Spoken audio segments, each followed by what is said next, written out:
اعوذ باللہ من الشیطان الرجیم بسم اللہ الرحمن الرحیم۔ السلام علیکم ورحمۃ اللہ وبرکاتہ۔ تمام احباب جو ہماری آج کی اس ویڈیو کو سن رہے ہیں، آپ کو ہماری جانب سے بے شمار دعائیں اور اللہ تبارک و تعالیٰ کا خاص فضل و کرم آپ پر ہونے کی آرزو۔ ناظرین، اللہ تبارک و تعالیٰ نے مسلمانوں کو اپنے پاک کعبہ سے اس قدر نوازا ہے، اس قدر اس سے عنایات دی ہیں کہ مسلمان کعبہ کو اللہ تبارک و تعالیٰ کا گھر تصور کرتے ہیں۔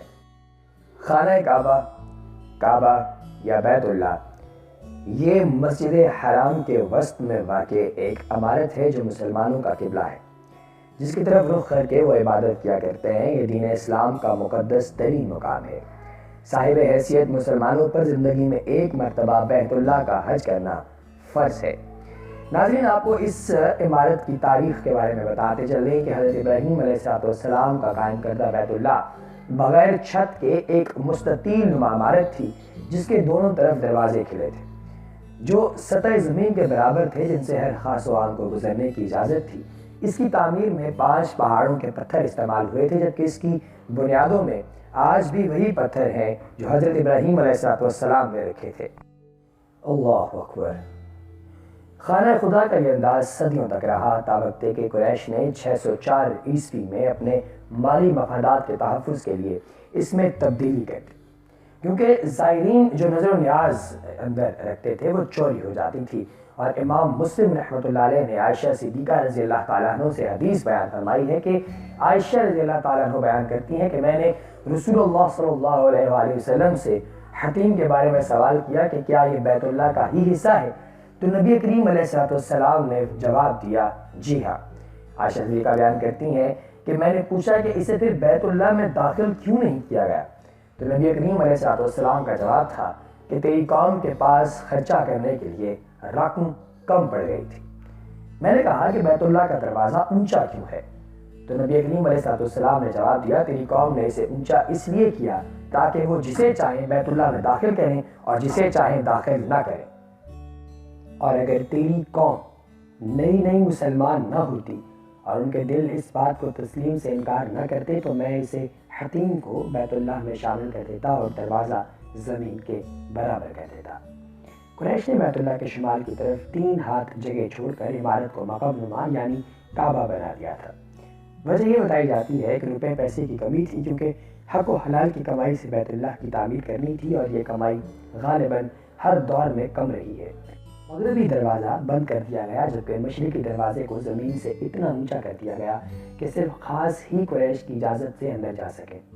اللہ کے گھر کو بڑا سا دروازہ اور تالا بھی لگا دیا گیا جو مقتدر حلقوں کے مزاج اور سوچ کے عین مطابق تھا۔ حالانکہ نبی پاک علیہ السلام جو اس تعمیر میں شامل تھے اور حجر اسود کو اس کی جگہ رکھنے کا مشہور زمانہ واقعہ بھی رونما ہوا تھا، اس کی خواہش تھی کہ بیت اللہ کو ابراہیمی تعمیر کے مطابق ہی بنایا جائے۔ حضرت عبداللہ بن زبیر رضی اللہ تعالیٰ عنہ جو حضرت عائشہ صدیقہ رضی اللہ تعالیٰ عنہ کے بھانجے تھے اور حضرت امام حسین رضی اللہ تعالیٰ عنہ کی شہادت کے بطور احتجاج یزید بن معاویہ سے بغاوت کرتے ہوئے مکہ میں اپنی خود مختاری کا اعلان کر چکے تھے، انہوں نے نبی پاک علیہ السلام کی خواہش کا احترام کرتے ہوئے 685 میں بیت اللہ کو دوبارہ ابراہیمی طرز پر تیار کروایا، مگر حجاج بن یوسف نے 693 عیسوی میں انہیں شکست دی تو دوبارہ قریشی طرز پر تعمیر کرا دیا گیا، جسے بعد ازاں تمام مسلمان حکمرانوں نے برقرار رکھا۔ عمارت کی ساخت کچھ یوں ہے کہ خانہ کعبہ کے اندر 3 ستون اور 2 چھتیں ہیں۔ باب کعبہ کے متوازی ایک اور دروازہ تھا، دیوار میں نشان نظر آتا ہے جہاں نبی پاک علیہ السلام نماز ادا کیا کرتے تھے۔ ناظرین، ایک اور چیز یاد رہے کہ کعبہ کے اندر رکن عراقی کے پاس باب توبہ ہے جو ایلومینیم کی 50 سیڑھیاں ہیں جو کعبے کی چھت تک جاتی ہیں۔ چھت پر 1.25 میٹر کا شیشے کا ایک حصہ ہے جو قدرتی روشنی اندر پہنچاتا ہے۔ کعبے کے اندر سنگ مرمر کے پتھروں سے تعمیر ہوئی اور قیمتی پردے لٹکے ہوئے ہیں، جبکہ قدیم ہدایات پر مبنی ایک صندوق بھی اندر رکھا ہوا ہے۔ کعبے کی موجودہ عمارت کی آخری بار 1996 میں تعمیر کی گئی تھی اور اس کی بنیادوں کو نئے سرے سے بھرا گیا تھا۔ کعبے کی سطح مطاف سے تقریباً 2 میٹر بلند ہے، جبکہ یہ عمارت 14 میٹر اونچی ہے۔ کعبے کی دیواریں 1 میٹر سے زیادہ چوڑی ہیں، جبکہ اس کی شمال کی طرف نصف دائرے میں جو جگہ ہے اسے حتیم کہتے ہیں۔ اس میں تعمیری ابراہیمی کی 3 میٹر جگہ کے علاوہ وہ مقام بھی شامل ہے جو حضرت ابراہیم علیہ السلام نے حضرت حاجرہ علیہ السلام اور حضرت اسماعیل علیہ السلام کے رہنے کے لیے بنایا تھا، جسے باب اسماعیل کہا جاتا ہے۔ حاضرین، نبی پاک علیہ السلام کے دور گزر جانے کے بعد تمام مسلمان کعبہ جو آج کا ہمارا قبلہ ہے، اسی کی جانب جو ہے وہ منہ کر کے نماز پڑھتے ہیں۔ اچھا، اس کی سائنٹیفک ریزن بھی ہے جو کہ بہت ہی زیادہ پریشان کن نہیں بلکہ حیران کن ہے۔ آپ یہ سوچئے کہ پوری دنیا سے مسلمان کعبے کی جانب منہ کر کے نماز پڑھتے ہیں تو ان کی صحت کو کیا فائدہ ہوتا ہے؟ ہم جانتے ہیں کہ انسان کا جو جسم ہے اس میں سے مقناطیسی ریڈیشنز نکلتی ہیں۔ ان مقناطیسی ریڈیشنز کا بہت زیادہ ایمپلیٹیوڈ ہوتا ہے اور اس کی فریکوینسی بھی بہت زیادہ ہوتی ہے، اور یہ فریکوینسی اس لیے بھی بہت زیادہ اہمیت کی حامل ہے کہ کائنات میں بہت سارے پیٹرنز اسی فریکوینسی کے تحت چلتے ہیں، جیسے کہ پھولوں کا کھلنا، آپ کے جسم کی متوازی حیثیت، اس کے ساتھ ساتھ چاند، زمین اور اس طرح کی باقی چیزیں جو کہ غیر جاندار ہیں، ان چیزوں کے ساتھ بھی اس فریکوینسی کا خاصا تعلق ہے۔ جب ایک مسلمان خانہ کعبہ کی جانب منہ کر کے نماز پڑھتا ہے تو اس کو اس چیز کا علم ہونا چاہیے کہ کعبۃ اللہ کی جو جگہ ہے یہ سائنٹیفکلی پروو ہے کہ زمین کا بالکل وسط ہے، یعنی سینٹر آف ارتھ ہے۔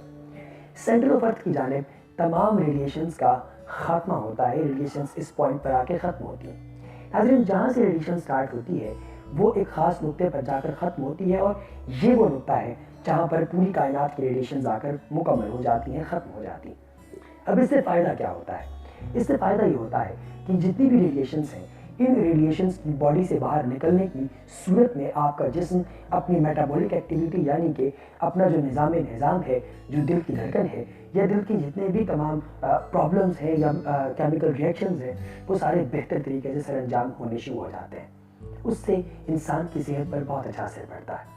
جب انسان 5 دفعہ دن میں نماز پڑھتا ہے تو ہر نماز میں اس کی مختلف رکعتیں ہیں، ہر رکعت میں 2 دفعہ سجدہ کرتا ہے، یعنی ایک دن میں مسلمان کئی دفعہ سجدہ کرتا ہے، تو جتنی دفعہ وہ نیچے جھکتا ہے، زمین کو ٹچ کرتا ہے، اس کے جسم سے یہ ریڈیشنز بھی نکلتی ہیں، ساتھ ہی ساتھ اس کے دماغ کو خون کی گردش بھی پہنچتی ہے، جس سے اس کی صحت بہت اچھی ہو جاتی ہے۔ یہ ایک معجزہ ہے۔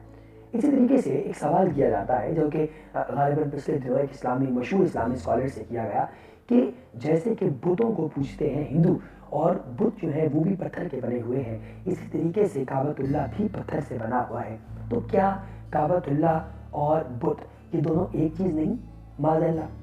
تو اس پر ان کا بہت خوبصورت جواب تھا جو ہم یہاں کوٹ کرنا چاہیں گے۔ ذاکر صاحب نے فرمایا کہ جیسا ہندو اپنے بتوں کے ساتھ کرتے ہیں اس سے اسلام کو کوئی سروکار نہیں، اسلام بالکل مختلف ہے۔ ہم لوگ کیا کرتے ہیں کہ ہم کبھی بھی کعبہ کی جانب نماز یہ سوچ کر نہیں پڑھتے کہ ہم کعبے کو سجدہ کر رہے ہیں، بلکہ ہم کعبے کو صرف ایک سمبل کے طور پر، ایک نشانی کے طور پر لیتے ہیں کہ یہ تمام مسلمانوں کا قبلہ ہے۔ قبلے کا مطلب ہوتا ہے ڈائریکشن، نہ کہ قبلے کا مطلب یہ ہوتا ہے کہ جس کو آپ پوج رہے ہو، ایسا کچھ نہیں۔ انہوں نے ایک اور حوالہ دیا، ایک مثال دی کہ حضرت عمر فاروق رضی اللہ تعالیٰ عنہ نے جب حجر اسود کو چوما تو حجر اسود کو چومتے ہوئے آپ نے ارشاد فرمایا کہ اے حجر اسود، میں تجھے اس لیے چوم رہا ہوں کیونکہ تجھے میرے نبی کریم علیہ السلام نے چوما ہے، ورنہ تو صرف ایک پتھر ہے اور پتھروں کو چوما نہیں چاہتا۔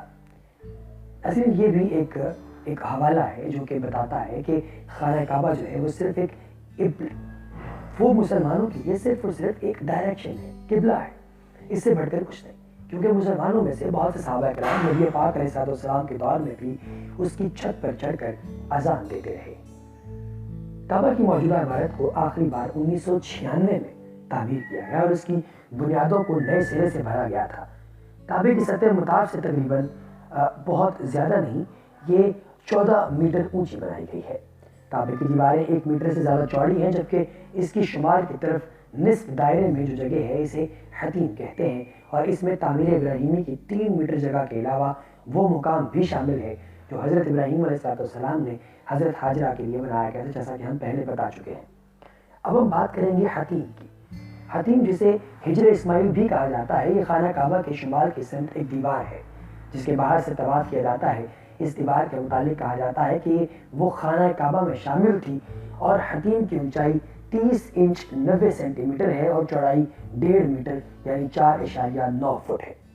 یقیناً ناظرین، آج کی ہماری اس انفارمیشن میں آپ کے علم میں بہت اضافہ کیا ہوگا، آپ کو بہت سی نئی چیزیں سیکھنے کو ملی ہوں گی۔ اگر آپ کو ویڈیو پسند آئی ہے تو اپنے دوستوں کے ساتھ، اپنے احباب کے ساتھ اسے شیئر کیجیے، اور نیچے کمنٹ سیکشن میں اپنی رائے دینا ہرگز نہ بھولیے گا۔ آپ سب کی سماعتوں کا بے حد شکریہ۔ اگلی ویڈیو تک دیجیے اجازت۔ السلام علیکم۔